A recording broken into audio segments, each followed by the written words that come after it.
আসসালামু আলাইকুম। Welcome to my channel Jhalmali SS এর পক্ষ থেকে আপনাদেরকে স্বাগতম। আমি চলে এসেছি নতুন একটি ভিডিও নিয়ে। মালদ্বীপের ফুলিত দ্বীপ একটি শান্তিপূর্ণ ও প্রাকৃতিক সৌন্দর্যে ভরপুর স্থান।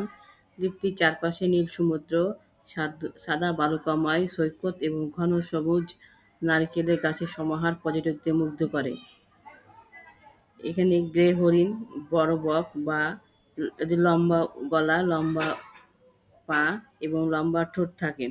সাধারণত পানির ধারে গভীর জলে হাঁটে, অগভীর জলে হাঁটে এবং ছোট মাছ, ব্যাঙ, পোকামাকড় খায়। হলিদ দ্বীপে স্থানীয়দের অতিথি পরায়ণতা এবং শান্ত পরিবেশ ভ্রমণকারীদের আকর্ষণ করে।